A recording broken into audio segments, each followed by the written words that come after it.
Bismillahirrahmanirrahim. Assalamualaikum warahmatullahi ta'ala wabarakatuh. Alhamdulillahirabbil alamin, wassalatu wassalam ala sayyidil mursalin wa ala alihi wa sahbihi wa man tabi'ahum bi ihsanin ila yaumiddin. Nawaitu ta'alluma wa ta'lim wan naf'a wal intifa' wal ifadah wal istifadah wal hatha ala tamasuki bi kitabillahi ta'ala wa sunnati rasulihi wa du'a ilal huda wa dalalata alal khair wa ibtigha'a mardatihi wa qurbihi wa thawabihi subhanahu wa ta'ala. Allahumma faqihna fid din wa alimna ta'wil. Rabbi shrah li sadri wa yassir li amri wahlul 'uqdatam min lisani yafqahu qawli waj'al li waziran min ahli. Bismillahirrahmanirrahim. Bismillahirrahmanirrahim. Bismillahirrahmanirrahim. Bismillahirrahmanirrahim. Bismillahirrahmanirrahim. Bismillahirrahmanirrahim. Alhamdulillah. Bagaimana kabar puan-puan, sehat semua? Alhamdulillah. Pertemuan yang lalu kita sudah membaca sikit tentang apa? Niat yang ketujuh, yaitu kalau kita nak duduk di masjid, hendaknya kita berniat untuk istima'ul ilm. Mendengar apa? Niat yang ketujuh untuk mendengar majelis taklim. Karena kalau kita di surau, bukan hanya sholat yang ada di surau atau di masjid, akan tetapi bila-bila macam sekarang ini di masjid, tapi juga ada majelis taklim, majelis ilmu. Jadi kalau kita ke surau, jangan cuma kita berniat, oh saya nak sholat berjamaah, jangan. Tapi saya nak di surau, nak sholat berjamaah, dan juga jika saya, kalau orang Melayu cakapnya terserampak. Terserempak, betul? Terserempak. Beza E sama I saja. Terserempak dengan majelis ilmu, saya nak hadir pula. Mungkin terserempak, mungkin tak. Tapi minimum sudah ada niat, kalau ada majelis ilmu saya nak datang. Itu cukup untuk menjadikan Anda pada hari kiamat mendapatkan pahala untuk hadir majelis ilmu. Kemudian banyak sekali fadail, fadilah-fadilah tentang majelis ilmu. Dan puan-puan, saya ingin cakap sedikit bahwasanya majelis ilmu ini sebenarnya hakikat daripada thariqah. Kan banyak kan thariqah. Ada thariqah namanya thariqah Naqsyabandiyah. Ada lagi yang namanya thariqah apa lagi? Thariqah Tijaniyah. Ada lagi namanya thariqah Ba'alawi. Setiap thariqah itu mempunyai cara masing-masing untuk mendidik orang-orang yang masuk di dalam thariqah. Saya punya murid perempuan-perempuan di Negeri 9. Tak tahu itu mungkin thariqahnya Naqsyabandi. Saya masuk madrasah itu, di samping-samping dinding itu banyak sekali tulisan-tulisan. La ilaha illallah 70.000 kali. Alamak, saya bilang. Ada lagi, saya punya kawan dulu junior saya, sekarang ada di UIA. Beliau ini anaknya mursyid thariqah Tijaniyah. Jadi setiap hari itu ada zikir. Saya tak tahu berapa puluh ribu. Setiap hari kena berzikir berapa puluh ribu. Kalau hari itu tak berzikir, berhutang. Maknanya hari esoknya harus baca. Sampai kawan saya itu bila-bila kalau tak sempat baca, dia sewa hotel. Benar, dia sewa hotel agar tidak tengok kawan-kawannya, jadi dia boleh berzikir fokus di hotel. Macam tuh. Ada lagi, dulu saya pernah mengajar budak-budak Turki. Mereka rata-rata muridnya Syekh Abdul Baqi An-Naqsyabandi dari Turki. Mereka semuanya mempunyai zikir masing-masing. Beberapa thariqah tidak ada zikirnya. Macam mana cara mendidiknya? Dengan hadir majelis ilmu. Karena hadir majelis ilmu itu mendidik orang yang hadir. Itu benar, puan. Kenapa? Terutama majelis ilmu yang penat-penat. Alhamdulillah, ini majelis ilmu kita, majelis ilmu yang mudah saja. Semuanya zikir, fadilah, semua senang.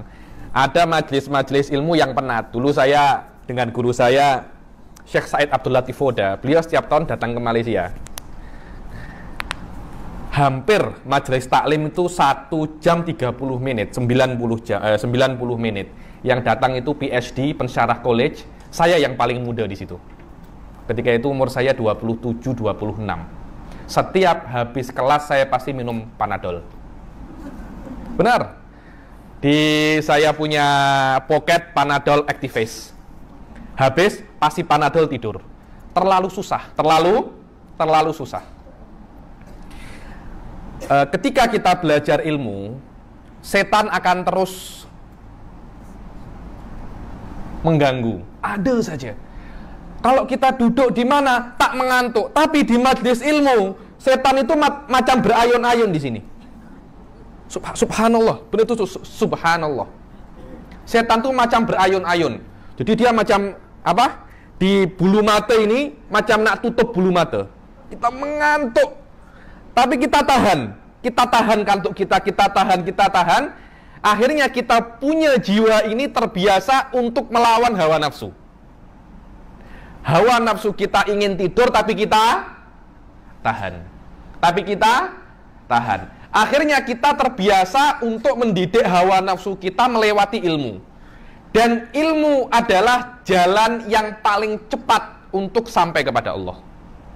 Untuk sampai kepada Allah. Kalau saya nak cerita pasal ilmu ini di kalangan para habaib, macam orang gila sudah. Para habaib ini kalau belajar macam orang gila. Benar.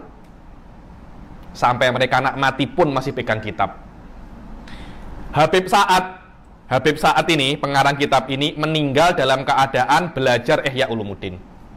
Benar. Meninggal dalam keadaan kitab Ihya itu di depan apa? Di dadanya, membaca kitab. Kenapa? Karena memang jalan tercepat menuju Allah Subhanahu wa Ta'ala adalah dengan ilmu. Orang berzikir, setiap zikir itu mempunyai sir. Ada orang membaca Qul huwallahu ahad, dia boleh bertemu Nabi. Sir. Orang-orang biasa akan tampak sir Qul huwallahu ahad itu mungkin dengan Anda baca 10.000 kali, 20.000 kali, tapi orang berilmu cukup 10 kali sudah tampak. Benar. Dulu saya punya guru Syekh Said Abdul Latif Foda, ini benar. Beliau berkholwat dengan salah seorang guru beliau namanya Syekh Abdul Hadi Khorsa dari Suriah. Beliau adalah Syekh Thariqah Naqsabandiyah kalau saya tak silap. Guru saya dan kawannya, guru saya alim, kawannya biasa. Katanya Syekh Abdul Hadi Khorsa, Anda baca wirid ini, orang-orang tak akan kuat baca wirid ini karena mereka tak alim. Anda baca wirid ini tidak sampai 1 hari Anda akan tampak apa hasil daripada wirid ini. Macam itu. Saya ulangi berkali-kali, ilmu itu adalah shortcut. Orang kalau tanpa ilmu jalannya boleh jauh. Maksudnya nak sampai tujuan itu pusing-pusing dulu, tapi dengan ilmu Anda strike, langsung sampai tujuan.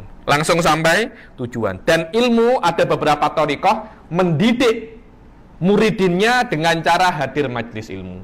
Karena tidak ada orang yang boleh tahan majelis ilmu, kecuali dia itu apa? Kuat. Benar itu. Saya pun merasakan sendiri itu. Orang kalau nak maulid 1000 pun mudah. Anda nak panggil 1000 orang untuk maulid, mudah sangat. Buat maulid ada makan, bikin orang yang pandai apa? Pandai kasidah, minimum 500 orang. 500 orang akan datang. Coba buat majelis taklim, pembacaan kitab akidah. Ya 10 orang datang, alhamdulillah. Loh, kenapa? Karena memang tidak akan boleh orang untuk majelis ilmu kecuali memang orang-orang itu diridhoi oleh Allah. Susah sangat. Dulu saya itu belajar kitab paling tinggi dalam mantik.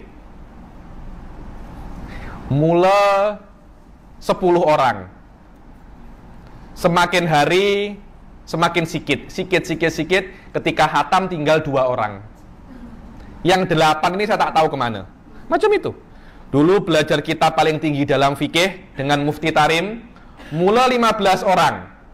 Ketika hatam 3 orang. Yang 2 ini murid baru. Student baru, bukan student awal. Student awal hanya saya saja. Tak kuat. Ilmu itu sangat susah, Buan. Dan ada saja alasan. Kena berkorban. Nak datang jam. Ada beberapa murid saya, kenapa tak datang? Saya tak kuat jam, Habib. Alamak. Ini jam Malaysia bukan jam Jakarta, saya bilang. Jam Jakarta Anda tak boleh gerak. Jam Malaysia 5 menit saja jam. 5 menit kemudian selesai. Ini bukan jam, mungkin ada traffic light saja. Tak ada jam di Malaysia ini. Masya Allah, jalan semuanya besar-besar.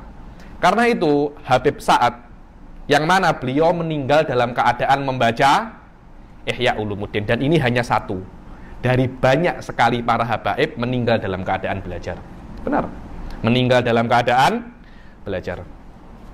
Habib Sa'ad di sini mengatakan bahwasanya banyak sekali hadis-hadis yang menunjukkan tentang fadilah ilmu. Qala sallallahu alaihi wasallam, sudah saya jelaskan beberapa bagian. Kita akan mulai masuk langsung di pertengahan niat yang ketujuh. Man adraka majlisa ilmin faka'annama adraka majlisi wa man adraka majlisi falaisa lahu yaumal qiyamati syiddatu adab. Barang siapa mendapatkan dan hadir majelis ilmu, maka dia macam hadir di majelisku. Tengok macam mana. Rasul spesifik. Bukan majelis maulid atau majelis zikir, majelis ilmu. Majelis ilmu. Maka dia macam hadir majelisku. Kenapa? Karena di majelis ilmu ada pembagian harta warisku. Yang dibagikan di majelis ilmu adalah harta warisku. Kenapa? Karena Rasul Shallallahu Alaihi Wasallam tidak mewariskan kecuali ilmu, tidak mewariskan harta, tidak mewariskan kereta, mewariskan ilmu. Barang siapa hadir majelisku, barang siapa hadir majelis ilmu, maka dia macam hadir majelisku. Dan ulama yang duduk di majelis ilmu siapa? Ulama kan? Yang mengajar siapa? Ulama. Siapa itu ulama? Ulama adalah pewaris Nabi. Maknanya majelis ilmu di situ ada pewaris Rasul Shallallahu Alaihi Wasallam. Selama yang mengajar pewaris Rasul, maknanya itu juga representasi dari majelis Rasul. Inilah hakikat. Inilah hakikat. Pada hari kiamat kelak, malam lalu saya membaca kitabnya Imam Ghazali yang namanya Qistosul Mustaqim. Dikatakan bahwasanya setiap perbuatan Anda di dunia akan berbentuk lain di akhirat. Yang mana intinya sama. Tengok. Dibilang orang yang adzan di dunia, di akhirat dia akan bawa stempel dari api. Kenapa? Karena orang yang adzan, terutama adzan subuh di Ramadan, dia akan melarang setelah dia adzan, orang-orang tidak akan boleh makan dan minum. Dan juga seorang suami tidak boleh bersama dengan istrinya setelah adzan subuh berkumandang. Orang yang beradzan subuh, maknanya dia melarang orang untuk makan dan minum, dan melarang seorang laki-laki bersama istrinya. Dia macam cop mulut dan cop kemaluan. Dan cop itu dari api. Kenapa? Kalau Anda makan setelah subuh, maknanya Anda makan api. Kalau Anda makan setelah subuh, yang Anda makan itu apa? Api. Karena setelah subuh, Anda makan adalah dosa. Dosa adalah api. Makan subuh setelah Ramadan. Ketika Ramadan Anda makan setelah subuh, berdosa apa tak? Berdosa. Kalau berdosa maknanya Anda makan api. Sof, tengok. Pada hari kiamat setiap perbuatan akan berubah bentuknya. Tapi maknanya sama. Majelis taklim akan berubah pada hari kiamat majelis Rasulullah. Sof, tengok. Mengumpat pada hari kiamat akan berubah memakan daging saudara Anda sendiri. Memakan daging saudara Anda sendiri. Itulah bagaimana setiap amal perbuatan pada hari kiamat akan berubah. Kita tak boleh tampak sekarang. Kenapa? Karena kita ini sekarang terhalang oleh tubuh kita. Manusia ini terdiri menjadi dua bagian. Satunya roh, satunya tubuh. Roh ini yang boleh tengok hakikat adalah roh. Dan roh ini terhalang dengan tubuh. Mata kita, telinga kita menghalangi roh untuk boleh melihat hakikat. Karena itu ketika kita tidur, mata dan telinga tertutup, kita boleh mimpi macam-macam. Betul tak? Mimpi bertemu Rasul lah, mimpi bertemu malaikat, mimpi bertemu para aulia. Kenapa? Karena halangan-halangan roh sudah tertutup. Pada hari kiamat, ketika roh sudah terlepas dari tubuh, ketika itulah apa hakikat yang terjadi, roh boleh tahu. Dan dikhabarkan oleh Rasul dan dinukil oleh Habib Sa'ad, hakikat daripada majelis taklim ini adalah majelis Rasul Shallallahu Alaihi Wasallam. Dan barang siapa, katanya Rasul, hadir di dalam majelisku, maka dia tidak akan diadab di neraka. Sof, tengok. Itulah pentingnya majelis taklim. Wa an Abi Hurairah radhiyallahu taala anhu yaqulullahu taala yaumal qiyamah ainal mutahabuna bi jalalil yaum udilluhum fi dhilli haitsu la dhilla illa dhilluh. Berkata dari Abi Hurairah bahwasanya Allah Subhanahu wa taala akan berkata pada hari kiamat, ainal mutahabun, mana mutahabun. Kata-kata mutahabun ini di dalam bahasa Arab maknanya orang-orang yang saling mencintai. Orang-orang yang saling mencintai. Mana orang-orang yang saling mencintai karena keagunganku pada hari ini? Mana? Allah tanya pada hari kiamat, pada hari ini, mana orang-orang yang saling mencintai karena keagunganku ketika mereka di dunia? Mana? Akan aku dhil, apa dhil itu? Apa? Aku teduhkan, diberi teduhan pada hari kiamat, agar tidak terkena apa? Sinar kepanasan pada padang mahsyar. Dikatakan panasnya matahari satu jengkal saja. Aku akan beri mereka tempat untuk berteduh, yang mana pada hari itu tidak akan bisa orang berteduh kecuali dengan tempat yang sudah aku sediakan. Tidak akan boleh. Kenapa? Karena orang tidak akan mungkin saling mencintai kepada Allah kecuali dia tahu syariat-syariat Allah. Anda kena tahu apa makna saling mencintai kepada Allah. Oh, saya sekarang ini mencintai karena Allah ini dijadikan romance. Kalau orang nak melamar wanita, cakapnya apa? Saya ini cinta kepada Anda karena Allah. Tayah macam tu. Maknanya cinta kepada Allah, wanita ini boleh membuat saya lebih dekat kepada Allah. Kenapa macam itu? Karena wanita ini ustazah. Nah, wanita ini PhD, UIA, USIM, atau UM Syariah, Usuluddin. Oh, maknanya dia tahu agama banyak. Saya ini orang awam saja, Habib. Saya punya kerja di kedai. Saya tak pernah belajar agama. Saya ingin menikah dengan ustazah agar saya menjadi tahu agama, agar saya lebih dekat kepada Allah. Itu maknanya saling cinta karena Allah. Maknanya Anda mencintai seseorang karena orang itu boleh mendekatkan Anda kepada Allah. Bukan yang sekarang dikatakan oleh orang-orang anak-anak muda-muda ketika anak merayu pasangannya, aku ini cinta karena Allah, cinta Anda karena Allah. Akhirnya wanitanya pun, ya Masya Allah, akhirnya menikahlah. Bukan macam itu, difahami bukan macam itu. Dan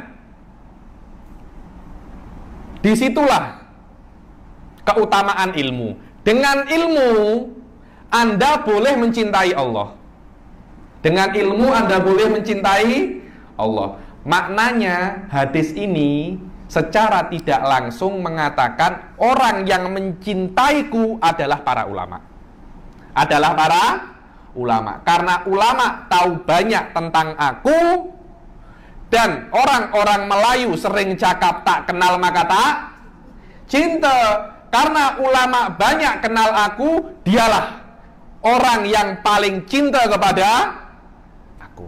So, macam itu cara memaknai hadis ini di dalam konteks majelis ilmu. Benar. Katanya Imam Syafi'i, kalau ulama itu bukan wali, maka Allah itu tak punya wali. Semua wali Allah itu ulama, bukan. Wali Allah itu bukan orang yang hanya banyak berzikir, bukan itu. Wali Allah adalah orang yang punya banyak ilmu dan dia melakukan apa yang dia ketahui dengan ilmunya. Itu namanya wali dan ulama. Oh, ulama tahu mengumpat itu haram, dia tak lakukan mengumpat. Oh, saya tahu yang namanya riba itu haram, dia tak lakukan. Oh, sholat itu wajib, dia lakukan. Itu yang namanya wali. Melakukan apa yang dia ketahui. Semakin banyak Anda ketahui, semakin banyak perbuatan Anda. Semakin banyak ilmu Anda, semakin tinggi wali Anda. Itulah yang namanya kutub. Wali kutub adalah wali yang paling banyak ilmunya dan paling banyak perbuatannya berdasarkan ilmunya. Itu dia namanya wali. Bukan wali itu, oh sholatnya 1000 rakaat, tapi tetap saja punya makwa. Percuma. Untuk apa? Loh, dulu ada Puan, dulu ada sebuah cerita itu, seseorang dikatakan dia itu wali, berkholwat di gua di gunung, tak ada orang tengok. Kenapa orang ini berkholwat? Karena dia ingin beribadah kepada Allah. Oh, saya nak berziarah orang itu, saya nak minta doa. Oke. Setelah bertemu, pada orang itu cakap, Masya Allah Ustadz, Masya Allah Syekh, Anda ini berkholwat di sini, umurnya sudah 50-40 tahun. Oh, Anda tak punya istri kah? Yang selama dia itu manusia, pasti dia mempunyai syahwat. Karena itu, Islam memberi kita sunnah untuk menikah. Memang sudah seperti itu manusia. Anda tak menikah, Anda ini hebat, lebih cinta kepada Allah daripada kepada wanita. Katanya, oh tak, saya pun juga punya syahwat. Terus ketika datang syahwat macam mana? Saya punya keledai di samping, saya berjima dengan keledai. Macam itu. Akhirnya orang itu, astagfirullah. Jadi selama ini yang saya kira wali, Anda bukan wali. Anda bukan wali. Tak ada guna Anda sholat sedemikian rupa kalau terus Anda melakukan maksiat dengan keledai. Ya dia, itu haram kah? Itu, Anda bukan wali. Wali itu adalah orang yang alim. Wali itu adalah orang yang alim. Anda tengok Imam Ghazali macam mana? Gurunya beliau namanya Abu Muhammad Al-Juwaini, Abdul Malik Al-Juwaini, macam mana? Itu ulama-ulama besar dan wali-wali Allah. Macam mana Imam Syafi'i? Imam Syafi'i dikatakan, cerita Imam Syafi'i itu kalau malam sikit tahajudnya. Tahajudnya sikit. Suatu saat diundang oleh muridnya beliau, namanya Imam Ahmad bin Hambal. Anak perempuannya itu tengok ayahnya, Masya Allah, kalau malam sholat tahajud, Imam Ahmad bin Hambal sholat tahajud tak pernah tersilap. Begitupun Imam Ahmad bin Hambal ini masih puji-puji gurunya Imam Syafi'i. Tak ada di dunia ini sealim dan sewali Imam Asy-Syafi'i. Anaknya itu cemburu. Tak ada. Wali di dunia ini ya bapak saya. Syafi'i tak ada. Tak boleh tak boleh challenge ayah saya. Terus macam itu. Bapak, kenapa engkau selalu bangga-banggakan Syafi'i? Syafi'i itu loh, tak ada apa-apanya dengan ayah. Ayah setiap hari puasa, tahajud, jamaah. Katanya ayahnya, ibadah saya tidak bisa compare dengan Imam Syafi'i, tidak bisa sama sekali. Kalau Anda tak percaya, sila jemput Syafi'i makan di rumah. Oke? Saya nak jemput Imam Syafi'i makan di rumah. Saya nak tengok macam mana orang yang namanya Syafi'i. Jangan-jangan Syafi'i itu hanya orang jual nasi lemak samping saja itu. Dijemput oleh anaknya perempuan, budaknya anaknya Imam Ahmad bin Hambal itu perempuan, dijemput, diberikan makan yang lezat Imam Syafi'i itu. Borak dengan muridnya Imam Ahmad bin Hambal, Imam Syafi'i ini makan banyak. Alamak, inikah ulama? Ulama itu yang saya tahu makannya sikit. Ini makannya banyak. Satu, Imam Syafi'i rakus, makannya banyak. Saya tengok, setelah makan dia nak buat apa? Tidur. Benar, tidur. Alamak, tidur. Tak ada apa-apa, tidur.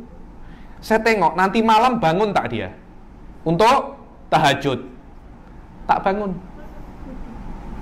Sebelum subuh, kurang sikit, bangun. Tak wudhu, langsung sholat. Alamak. Anaknya Imam Ahmad bin Hambal sikit-sikit pelik. Ayah, Imam Syafi'i itu makannya banyak. Dia tak zuhud.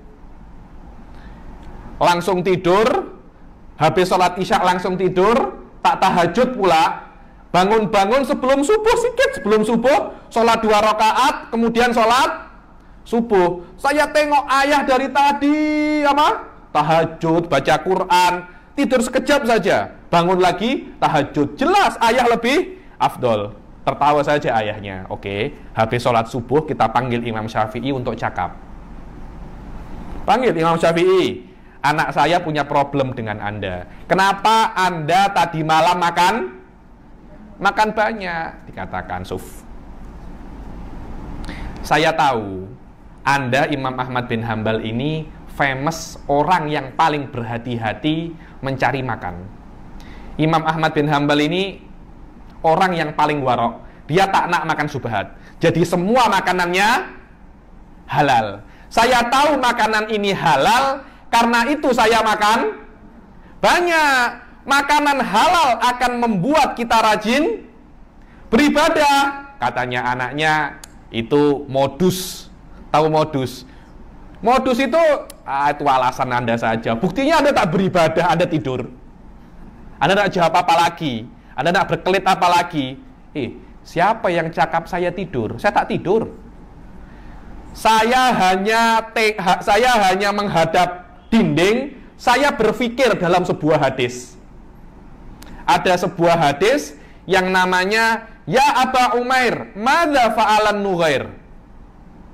Saya berpikir satu malam penuh dengan hadis itu, dan sebab makanan yang halal itu Allah buka ilham kepada saya boleh amik 70 hukum. Dari cuma kata-kata ya Aba Umair, madza fa'alan Nughair. Ketika itu ada anak kecil bermain-main burungnya elok, namanya Nughair. Terus tiba-tiba burung itu mati. Anak kecil ini sedih. Rasulullah ingin menghibur. Wahai Aba Umair, apa yang dilakukan Nughair? Ingin menghibur anak kecil itu. Dari hadis itu saja Imam Syafi'i boleh untuk mengambil 70 hadis. Saya cakap pada kawan-kawan saya, Anda takyah 70 hukum, amik 3 hukum saja, Anda tak akan mampu. Imam Syafi'i boleh amik 70 hukum. Karena itu, karena saya tak tidur, saya ketika adzan subuh, saya bangun, saya bersiwak, saya langsung sholat. Wudhu saya belum batal. Anaknya langsung takut. Tuh, lihat anakku. Aku hanya sholat tahajud untuk diriku sendiri. Imam Syafi'i memikirkan umat. 70 hukum ini sampai sekarang masih dipakai oleh umat. Jadi amal jariyahnya Imam Syafi'i masih ada. Sedangkan aku tahajud, aku mati, selesai. Suf tengok. Itulah faedah ilmu. Itulah faedah ilmu. Masih bisa untuk membuat kita dapat pencen walaupun kita mati. Ay ta'awanu ala ta'ati wa ta'allafu ala mahabbati wa tahabu min ajli wa innama dzalika li anni uhibbu dzalik. Katanya makna hadis ini, salinglah kalian bahu-membahu terhadap taatku, dan hendaklah kalian membiasakan dirimu terhadap mencintaiku, dan salinglah kalian mencintai karena aku. Kenapa? Karena aku suka orang-orang yang saling mencintai karena aku. Waqad adamtu wa ajlaltu fi'lahu, dan aku sudah mengagungkan perbuatannya. Wa qala sallallahu alaihi wasallam, tahabbu fillah wa kunu ibadallahi ikhwanan. Fa inna man akhon fillah rafa'ahu Allah darajatan la yanaluha syai'un min amalih. Salinglah kalian mencintai karena Allah. Salinglah kalian mencintai karena Allah. Dan jadilah kalian itu saudara sesama muslim. Jadi saudara ini bukan cuma saudara satu darah saja. Dia saudara saya karena dia keluar dari rahim ibu saya. Bukan hanya itu tak sekuat saudara satu muslim. Saudara pun yang lahir satu rahim dengan Anda, kalau dia tidak beriman, dia tidak akan boleh menolong Anda pada hari kiamat. Bahkan mungkin dia akan membawa Anda masuk neraka. Tapi saudara Anda satu muslim, walaupun bukan satu rahim, tapi dia boleh jadi untuk menolong Anda masuk surga. Karena itu Rasul menasihatkan kepada kita bahwasanya kita semua yang hadir di sini adalah saudara. Macam mana saudara? Kalau ada satu disakiti, kita juga merasa sakit. Kalau ada satu sakit, kita juga merasa sakit. Kalau ada satu sedih, kita juga merasa sedih. Itulah makna saudara. Dikatakan fa innama man akhon fillah rafa'ahullah. Barang siapa yang mengambil saudara di jalan Allah, Anda memang bukan saudara-saudara saya, tapi karena Anda muslim, maka Anda saudara saya. Dulu ada di Hadramut, bukan di Hadramut, di Aden. Pernah dengar Habib Abu Bakar Al-Masyhur? Habib Abu Bakar itu punya majelis di Aden. Ada orang masuk Islam di majlis itu. Ketika dia masuk Islam, dituntun syahadatnya, asyhadu alla ilaha illallah, asyhadu alla ilaha illallah, wa asyhadu anna muhammadar rasulullah, wa asyhadu anna muhammadar rasulullah. Setelah masuk Islam, semua satu masjid peluk dia. Sekarang Anda saudara saya. Orang ini macam apa? Spirit dia kuat. Jadi semua satu masjid ini saudara saya. Akhirnya spirit, kan dia ini masih baru masuk Islam, hatinya masih belum kuat. Akhirnya semua satu masjid salam dia, peluk dia, cium dia. Anda jangan sedih, walaupun keluarga Anda tak nak lagi dengan Anda, kami adalah keluarga Anda. Semua satu masjid macam itu. Dia senang. Setiap dia jalan, bertemu dengan orang, cakapnya, ahlan wahai saudaraku. Macam itu. Ahlan wa sahlan ya akhi. Bertemulah dengan Wahabi. Bertemu dengan Wahabi, cakap, ahlan wa sahlan ya akhi. Siapa saudara engkau? Macam itu. Siapa saudara engkau? Engkau ini penyembah kuburan. Engkau ini penyembah kuburan. Engkau ini ahlu bid'ah. Engkau ini suka hadir maulid. Engkau bukan saudara saya. Akhirnya dia macam terpukul. Orang masih baru masuk Islam, Wan. Hatinya masih, kenapa orang ini cakap saya bukan saudaranya? Bertemu orang Wahabi lagi, cakap, ahlan ya akhi. Anta itu kuburiyun, orang ahli kubur. Dikit-dikit dikubur, dikit-dikit minta tawasul, dikit-dikit ini. Akhirnya dia macam terpukul. Tak lama dia murtad. Tak lama orang ini apa? Balik murtad. Kenapa? Karena imannya masih belum kuat, sudah dibilang bid'ah, kafir, musyrik. Lebih baik saya kembali lagi ke kafir saya lagi. Tengok. Inilah kekuatan persaudaraan. Inilah kekuatan persaudaraan. Awal yang dilakukan Rasul setelah hijrah dari Mekah ke Madinah apa? Mempersaudarakan antara muhajirin wal ansor. Ini saudara engkau, lindungi dia macam engkau melindungi saudaramu. Karena itu kita anggap orang-orang yang baru masuk Islam, orang-orang yang mu'alaf, kita anggap saudara kita. Kita lembut-lembut dengan mereka. Habib Abu Bakar marah, cakap, madza taf'alu bila ilaha illallah. Pada hari kiamat, kalau orang ini ditanya oleh Allah, kenapa engkau murtad lagi? Kalau mereka cakap sebab dia tidak cakap, saya saudaranya ya Allah. Kira-kira Allah nak buat apa ke orang-orang itu? Sebab apa? Sebab dia tidak faham apa makna persaudaraan di dalam Islam. Barang siapa yang mempersaudarakan, barang siapa yang mengambil saudara di dalam jalan Allah, maka Allah akan mengangkat derajatnya, yang mana tidak bisa derajat itu disampaikan dengan amal perbuatan selain amik saudara di dalam muslim. Wa qala Umar bin Khattab radhiyallahu anhu, ma'ata abdun ba'dal Islam khairun min akhin soleh.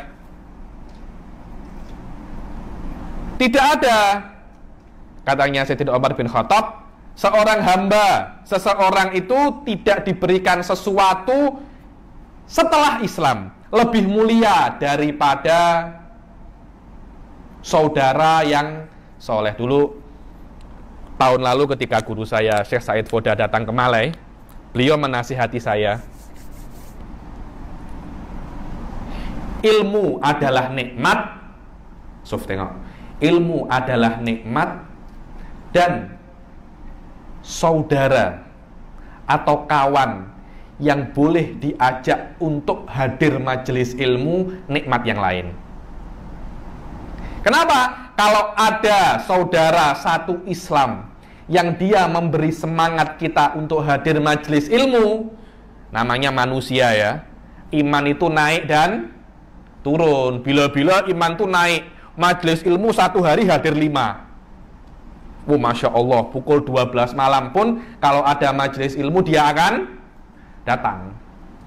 Tapi Kalau imannya sedang turun, alamak, 1 bulan 1 kali hadir majelis ilmu. Tapi kalau ada kawan yang menyemangati kita, aduh saya lagi malas, jangan malas. Sudah ikut saya, anta takyah drive, saya yang drive. Sudah anta tidur saja, takyah dengarkan. Yang penting anta hadir dulu saja. Terus kawan ini memberi semangat,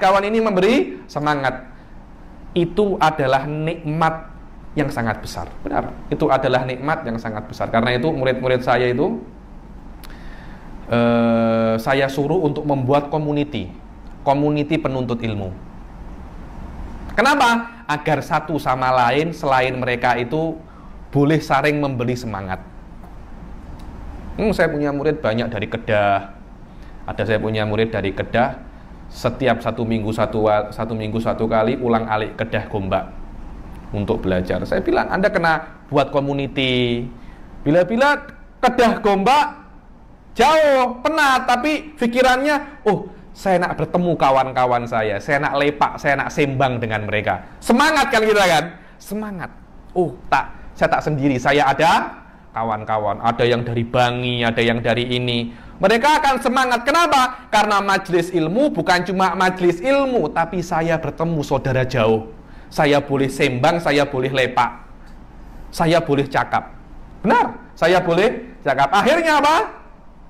Semangat itu ada, dan itu adalah faedah kita mempunyai community para penuntut ilmu. Kita punya community para penuntut ilmu. Qala sallallahu alaihi wasallam, man aradallahu bihi khairan razaqahu khalilan solehan in nasiya dzakarahu wa in dzakara a'anahu. Tengok. Katanya Rasul sallallahu alaihi wasallam, barang siapa orang yang diinginkan oleh Allah kebaikan untuk orang itu, Allah akan memberikan kepada dia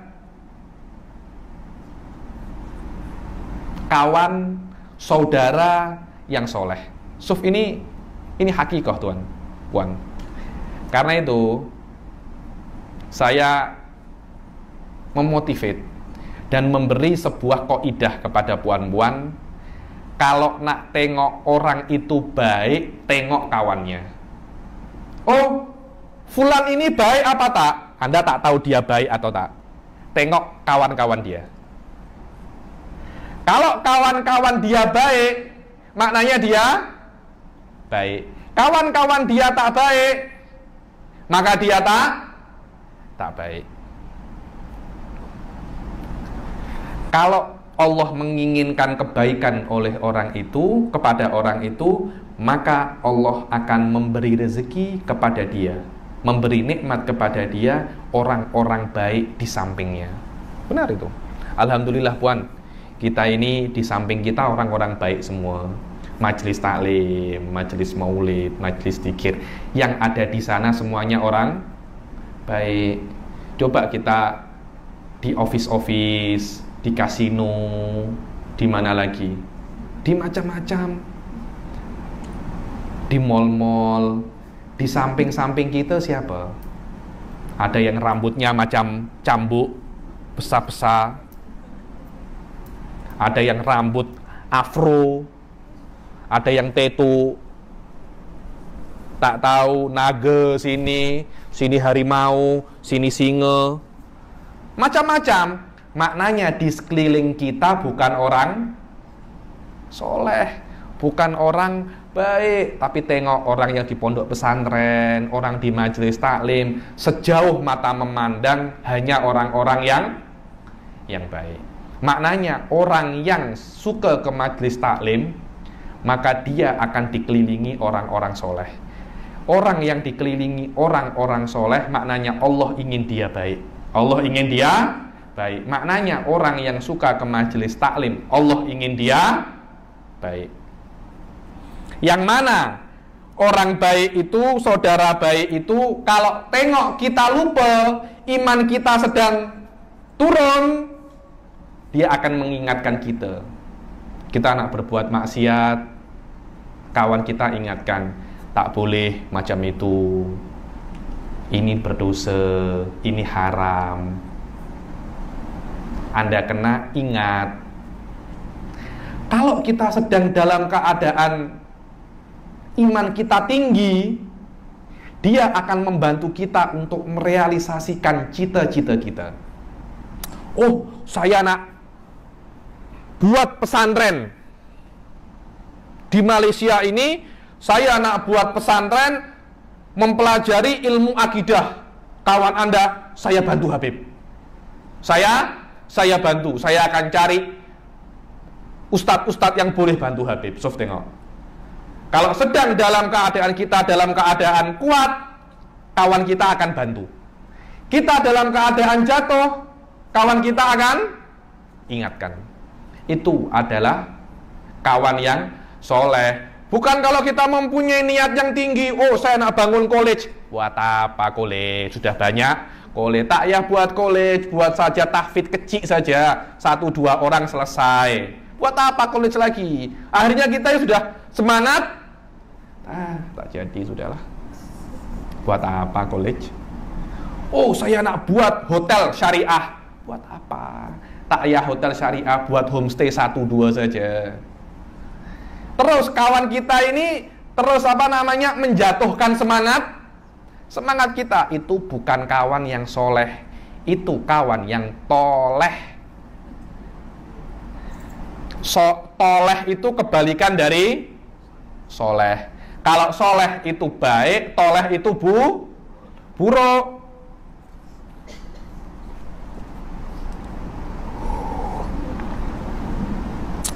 Wa qala Tsabitun Bunani radhiyallahu anhu, wa nahnu wuqufun bi jabali Arafah idza aqbala syaban alaihi mal ibaul qutwani faqala ahaduhuma lil akhar ya habib fa ajabahul akhar labbaika ya muhib. Katanya seorang ulama menceritakan pengalaman dia di Jabal Arafah, namanya Tsabit Al-Bunani. Ini famous orang ini, Tsabit Al-Bunani. Dulu ketika saya dan kawan-kawan saya, katanya Tsabit Al-Bunani ini wukuf di Arafah, tiba-tiba ada 2 orang pemuda memakai aba ini apa ya? Aba ini jubah macam ini. Jubah namanya jubah kutuwani, itu adalah jubah khas orang-orang zaman dahulu. 2 orang memakai pakaian jubah, satunya memanggil ahlan wa sahlan ya habib. Ya habib ini maknanya kekasihku. Ahlan wa sahlan, kekasihku. Yang satunya jawab ahlan wa sahlan, orang yang mencintaiku. Tiba-tiba ada orang ketiga, waqala ala taral ladzi tahabbaina fihi wa tawadatna lahu yu'adzibna. Tiba-tiba ada yang kedua tadi ini, salah satu daripada 2 orang ini cakap, kita ini kan saling mencintai karena Allah. Kira-kira kalau kita saling mencintai karena Allah, apakah Allah akan mengadab kita? Sof, tengok.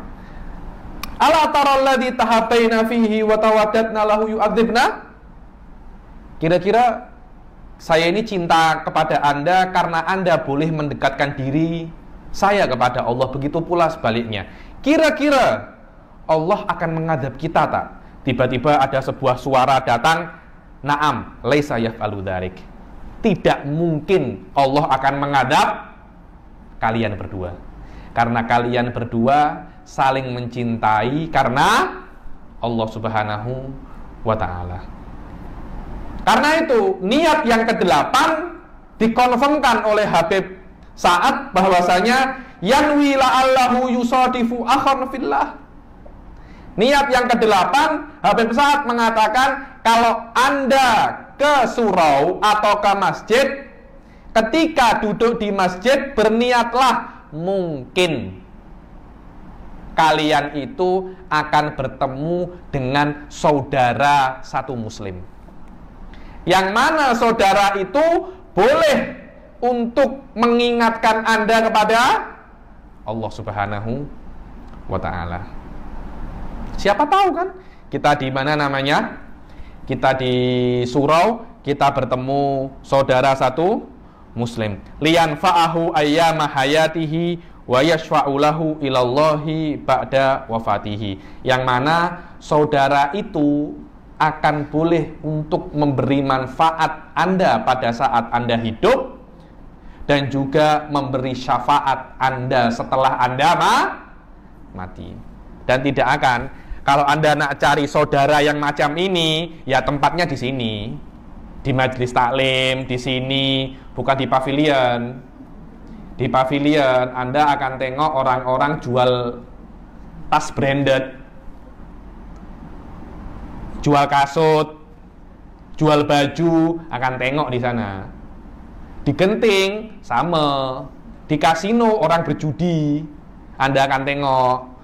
Tapi kalau Anda ingin saudara yang menolong Anda di dunia dan di akhirat, adanya hanya di masjid, di surau, majelis taklim, majelis dzikir, majelis maulid. Di situ Anda boleh menemukan orang-orang yang akan menolong Anda di dunia dan di akhirat. Subhanallah, bila-bila tak sengaja bertemu itu.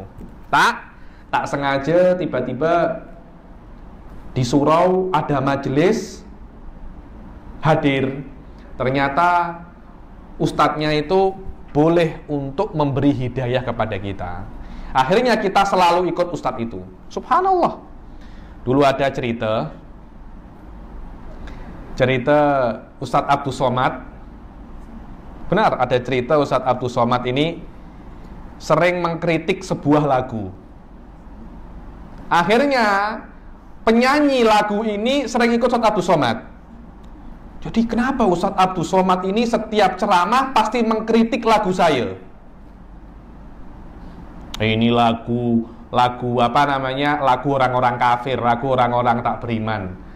Akhirnya orang ini, penyanyi ini, singer ini ikut Ustadz Abdus Somad untuk macam tengok sampai mana Ustadz Abdus Somad ini ejek-ejek saya punya lagu.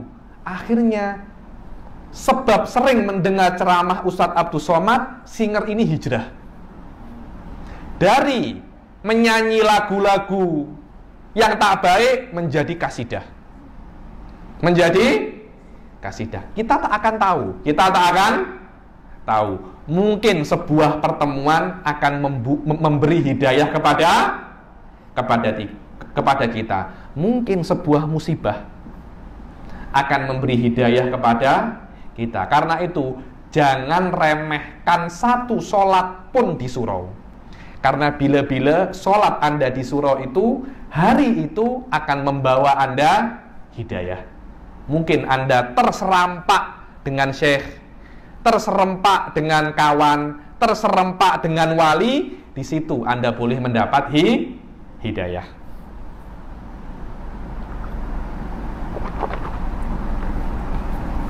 Niat yang ke-9, sebelum saya teruskan ada yang tanya pasal niat yang ke-7 dan niat yang ke-8.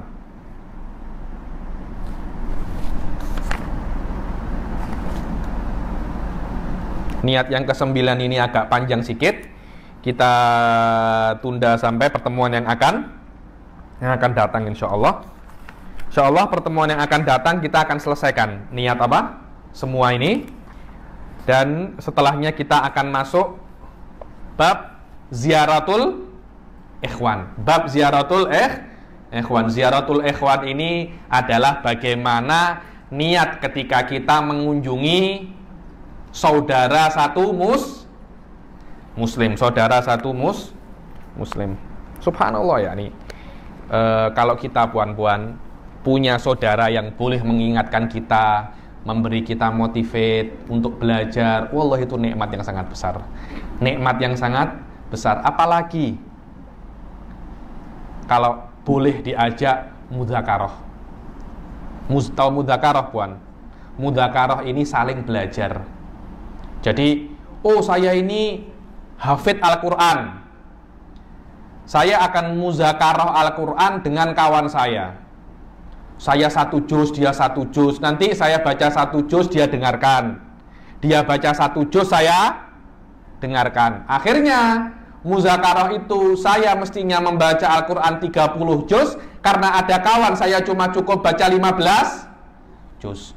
Boleh kita beri semangat, dia beri semangat kita dan kita beri semangat dia. Wallah, kalau kita boleh temukan orang macam itu nikmat yang sangat besar. Dulu teman muzakarah saya, Anda tak akan kira, teman muzakarah saya dari US. Benar. Saya bilang, kenapa Anda dari US ini sampai ke Tarim? Dia belajar di mana? Apa tempatnya saham-saham itu di US? Wall Street. Dia bekerja di Wall Street. Tapi dia merasa, saya tak mendapat ketenangan di Wall Street ini. Dia tinggal semua rumahnya, dia belajar fikih di Tarim. Alamak. Belajar fikih di Tarim. Makanya kami berdua muzakarah. Siapa yang sangka teman muzakarah kita dari US? Anda tak akan kira, mungkin teman muzakarah Anda dari Vietnam, dari Thailand. Subhanallah, Anda tak tahu. Tapi Anda kena cari siapa teman muzakarah Anda, teman Anda, untuk saling mengingatkan untuk berbuat baik. Kalau Anda punya teman seperti itu, banyak hal akan settle. Wah, benar, banyak hal akan settle. Karena itu saya motivate untuk membuat community majelis taklim, community macam-macam, community majelis maulid. Kalau boleh buat community kitabun niat. Buat community kitabun niat. Nanti pertanyaan boleh. Oh Habib, saya tak paham niat yang ketujuh. Apa, tolong jelaskan. Habib, saya tak paham niat ke ini. Akhirnya kita boleh mendapat faedah dan memberi faedah kepada anggota-anggota grup yang lain. Itulah faedah. Karena itu kan WhatsApp atau apa, itu gunanya untuk menemukan teman-teman yang boleh mengingatkan kita kepada Allah Subhanahu wa ta'ala. Semoga kita diberikan hidayah oleh Allah Subhanahu wa ta'ala untuk menemukan teman-teman, saudara-saudara yang bisa untuk menolong kita di dunia dan membuat kita bersemangat untuk menuntut ilmu dan terus membuat kita bersemangat untuk berjalan di jalan Allah Subhanahu wa ta'ala, dan dijadikan kita orang-orang yang terus mengamalkan kitabun niat ini, istiqomah dalam hadir semua majelis taklim dan istiqomah dalam mengamalkan semua ilmu yang sudah kita dapat dari guru-guru kita. Allahumma ja'al hadal jam'an marhuma wa tafarraqana min ba'dihi tafarruqan ma'suma wa la taj'al fina wa la minna syaqiyan wa la mahruma. Allahumma la tada' lana dhanban illa ghafartah wa la syaqiyan illa as'atah wa la dhaliman illa hadaitah wa la madluman illa nasartah wa la hajatan min hawaijid dunya illa laka fiha ridha wa lana fiha shalah ya rabbal alamin. Rabbana arinal haqqa haqqan warzuqna ittiba'ah wa arinal batila batila warzuqna jinabah. Rabbana atina fid dunya hasanah wa fil akhirah hasanah wa qina adzabannar. Wa sallallahu ala sayyidina Muhammadin wa ala alihi washabihi wasallam wa ala hadhihi niyyah wa ala kulli niyatin shalihah wa ala ma nawa aslafuna shalihun wa ila hadratin Nabi Muhammad sallallahu alaihi wasallam. Al-Fatihah. A'udzu billahi minasyaitonir rajim. Bismillahirrahmanirrahim.